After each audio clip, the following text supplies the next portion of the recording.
Hi, it's Jon Cronshaw here with my author diary for the weekend in July the 2nd, 2023. That can't be right, can it? July? Apparently so. Yeah, I've had a busy week. I have been working on a number of projects because I've worked out for some reason that I seem to be more kind of productive overall if when I kind of run out of steam on one thing, I'll switch to another thing. Now I think overall that will slow me down, but I'm in a bit of a weird state at the minute where I feel like my imagination is running at a million miles an hour and I'm getting loads of ideas.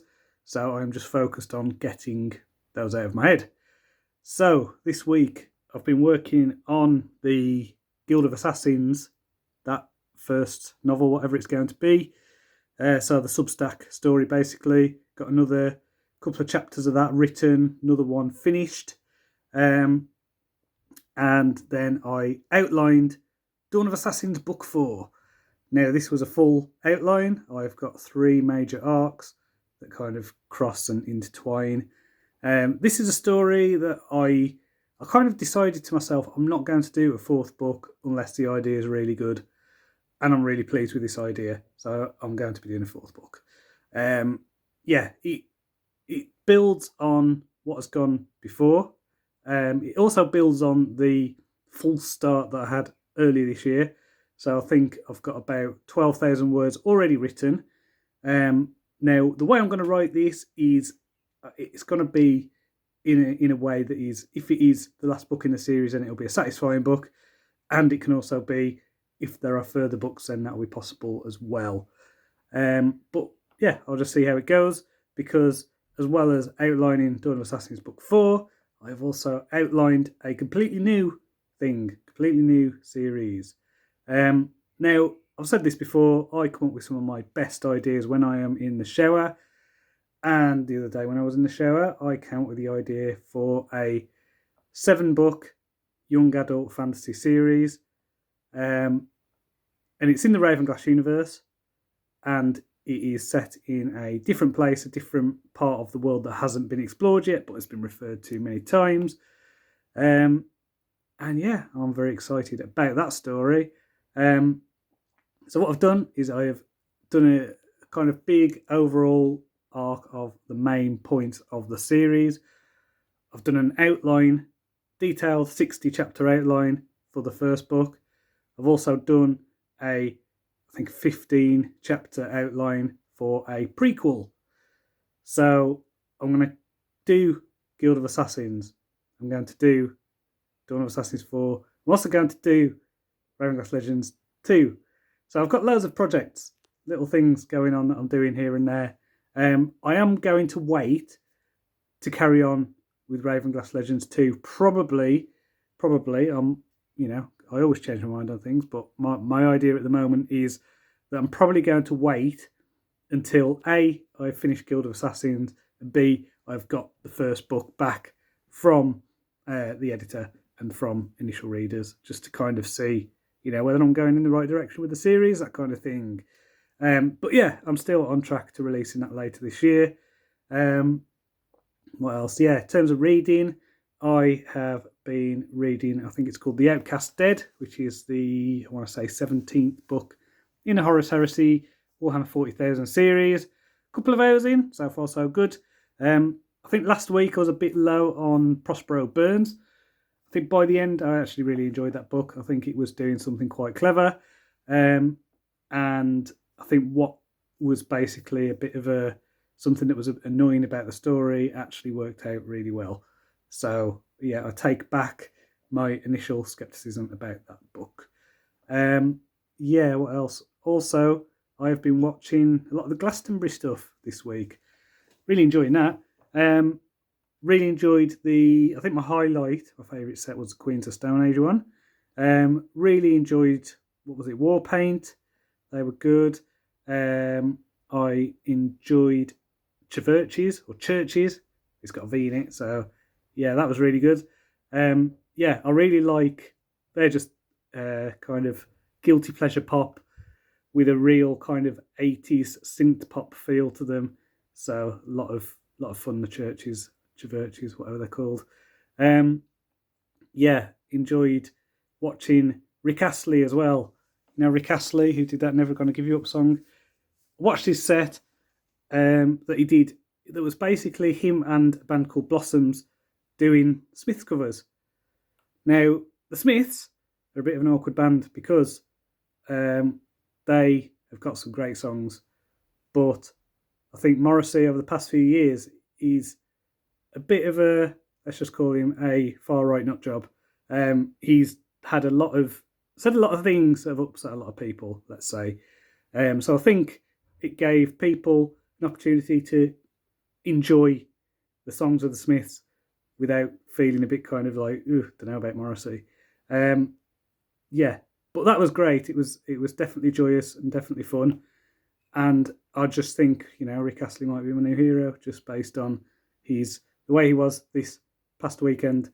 So yeah, definitely worth, if you can get iPlayer where you are. I think it is just a UK only thing, but VPNs exist, just saying.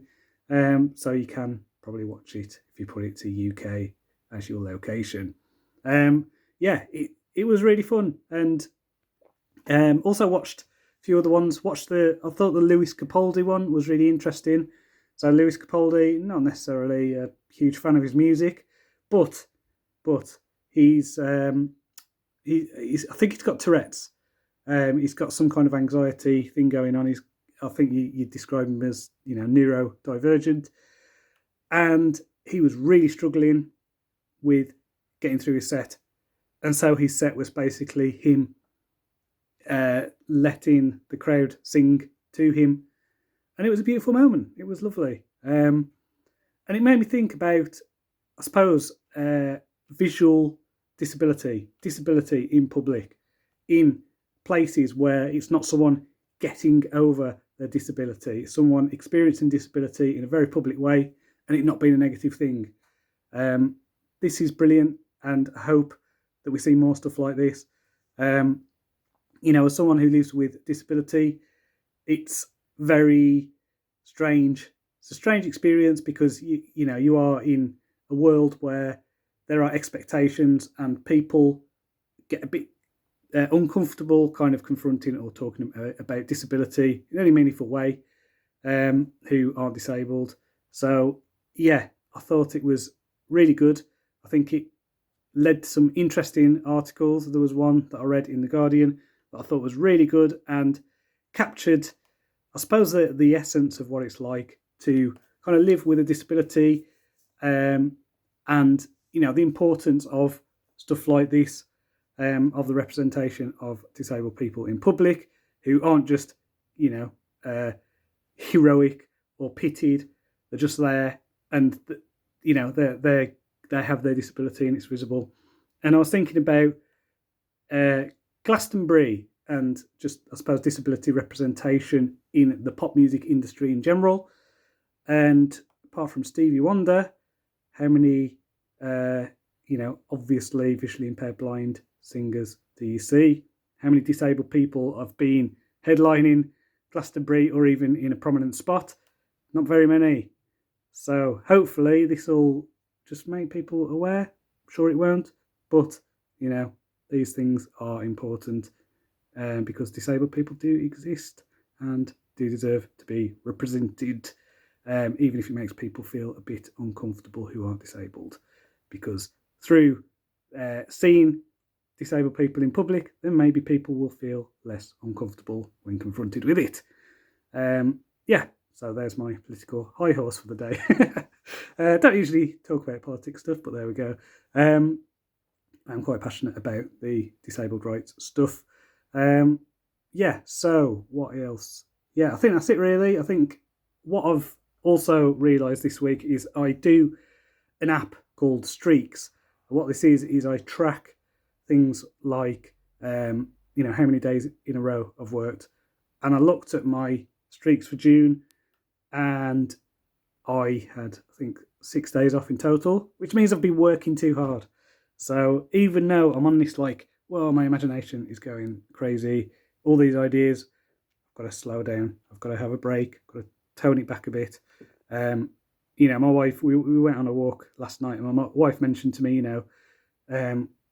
like me going up to do work after tea, which is something I never usually do, and just to watch myself, don't want to get burnt out again. So yeah, I think when I'm in this like zone, it's sometimes difficult to kind of take a step back. So that's what I need to do anyway. Yeah, so next week I am focused on I'm going to be doing the thing for Guild of Assassins. Next chapter of that, getting that into a better position than it is at the moment. It's in a first draft state, but I will, write that, make it better. I'm also going to be working on something. I don't know. Don't know yet. Yeah, I was thinking I've got so many. This is the trouble. I've got so many open projects at the minute.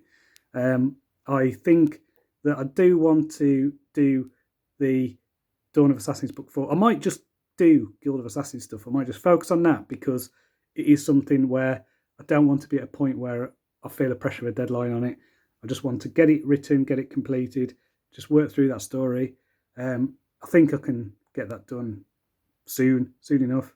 Maybe a few weeks focus. Yeah, if I can focus, that'd be good.